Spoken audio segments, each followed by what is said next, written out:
those that aren't here. So because we drew this last week, we can reproduce it a number of times and try different methods and different media. So we can use thin pen, we can use thick pen, we can use water-soluble pen, we can do pen and wash. So it gives us, rather than having to draw it each time, it gives us a quick way of getting it down onto the paper. So a bit of graphite, which is pencil, put it onto my watercolour paper, and we can just go over what we drew last week and check that it's coming through okay.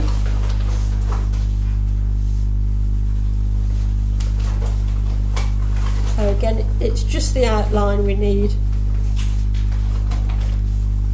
In pencil?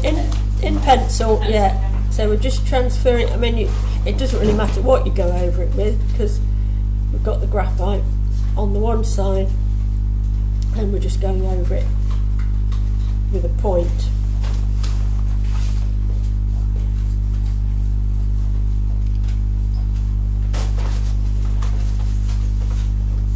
If you're very quick at drawing dragons, you could draw it freehand if you wanted, but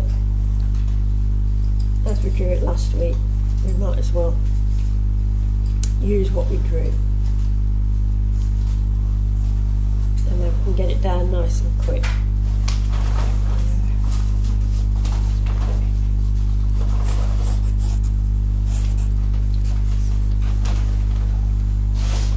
Just check it is coming through okay. You don't want to spend ages going over it and then see that it's not actually transferred. Bit of tape to keep it in place is useful as well.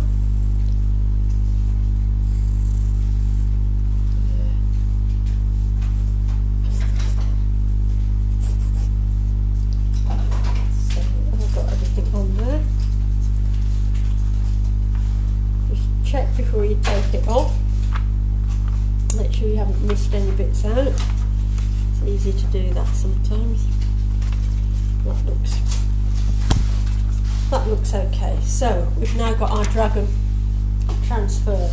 I mean, what I did last week was just in a thick pen as well, using a thick pen, which can be quite a nice way to work as well. Looking for a picture of the dragon. Reference pictures.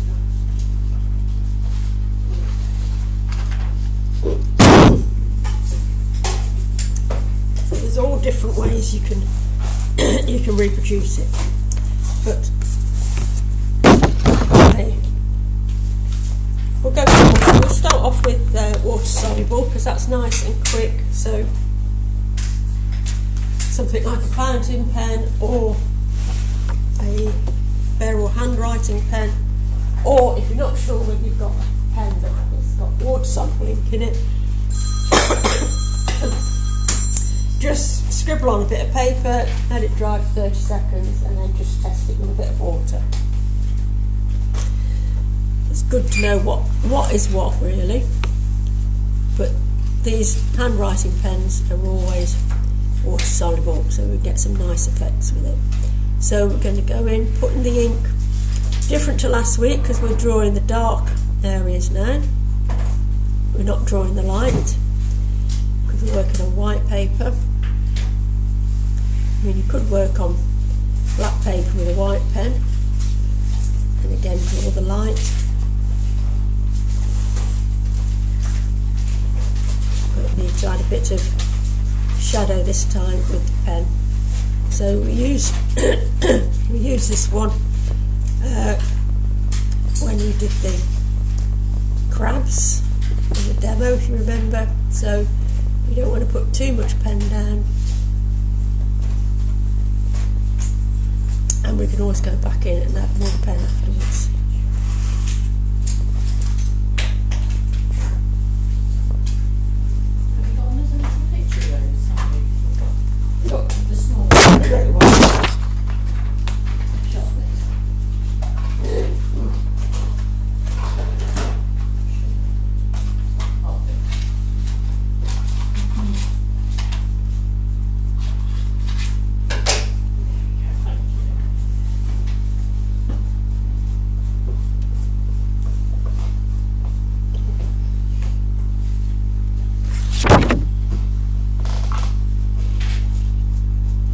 start off just putting a light outline down,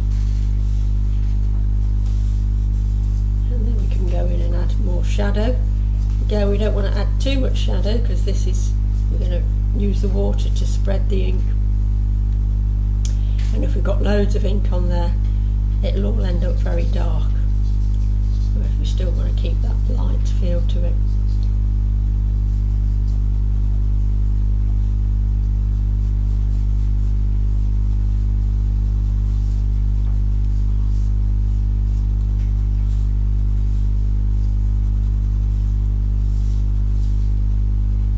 Do it in acrylic as well. Perhaps do it, draw it or enlarge it up a bit larger.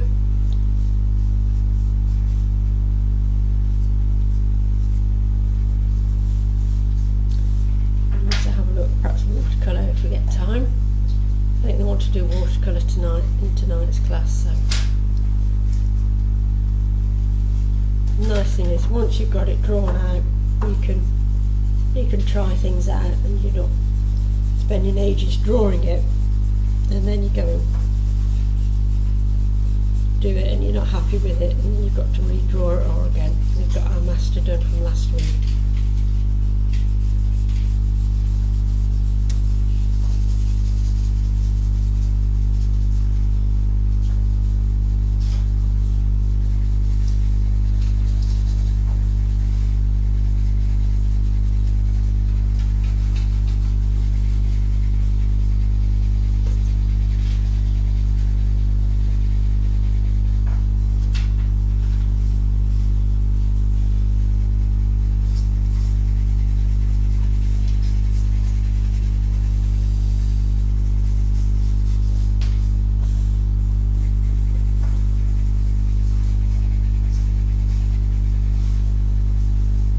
You're doing all right, following, getting your ink on.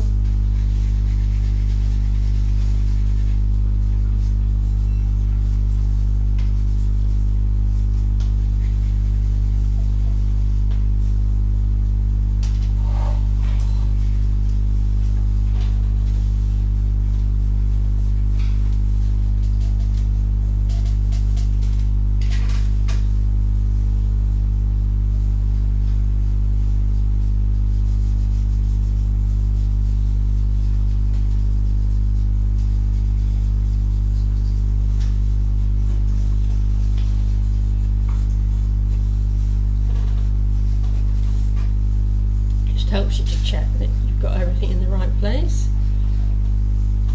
Again, when you're redrawing it. And we've got this plinth. It's nice to put the plinth in, just at the start of it. Otherwise it's just floating in mid-air.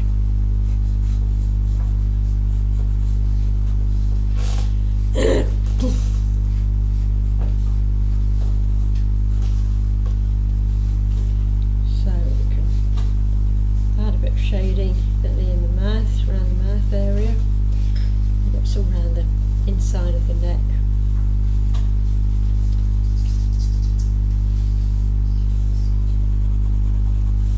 Under the ear. And the back of the neck here. So I'm not going too heavy, but we need to have some ink on there to be able to spread. Quite dark under the torso, under here, so we'll do a bit of ink into there, and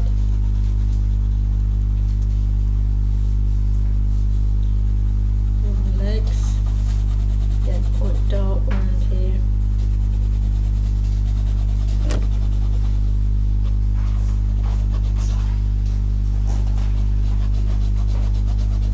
So quiet, feels like an exam you're doing. It's quite dark within the wing sections, apart from the veins, struts, so I'll add a bit into there.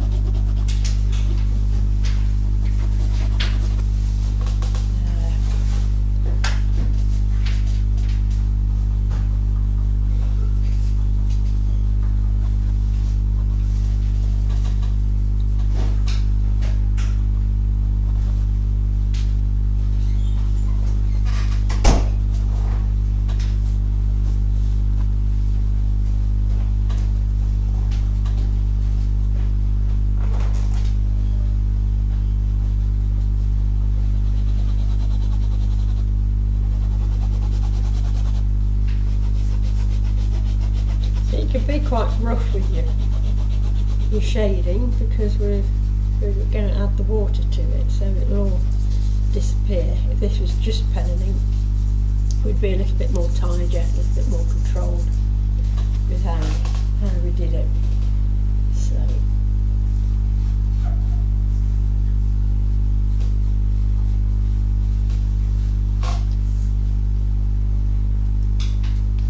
we now need to get some water and see how the magic works.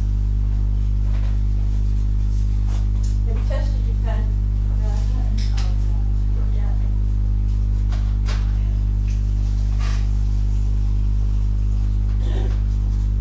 If it's waterproof, we can put a wash on afterwards. That's another way we can do it. So, some water.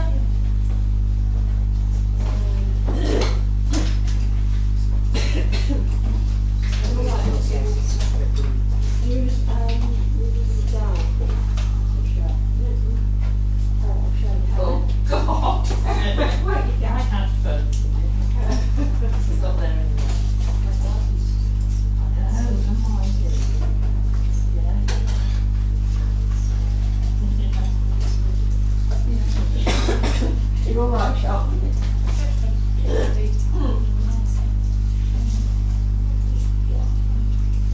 It's quite fragile, so if you put them into pastel pencils, into pencil sharpeners, it tends to crush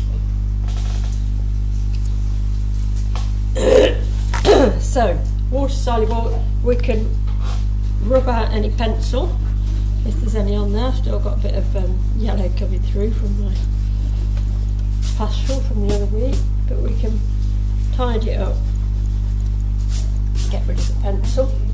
It's a nice quick way of adding some shading and some tone. No, I'm alright. I was going to do watercolour, but I decided to change. So we've got about number 6 and number 8 brush, and I'm just going to add the water and let this bleed in. We don't want to lose all our pen marks, but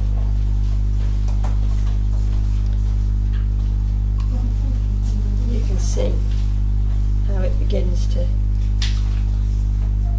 come to life with the water soluble pen.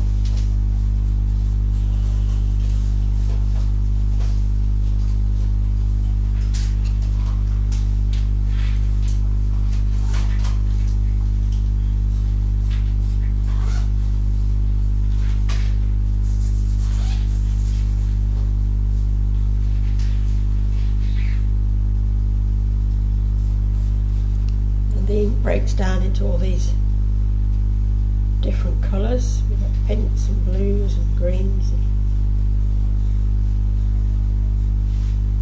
particularly nice for something like this copper statue.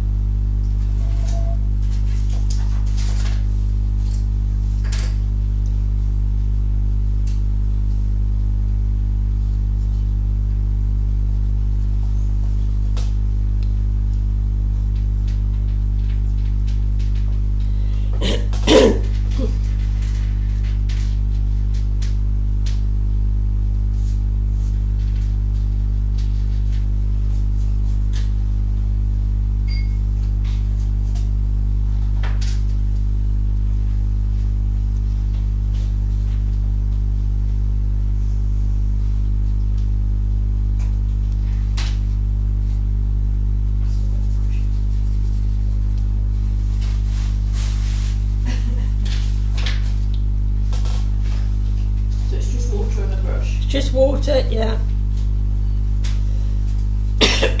So we can leave that, let that dry. And then if we feel we want to go in a little bit darker, we can do, but wait till it's dry before we put on any more ink. So a really nice quick way of creating a study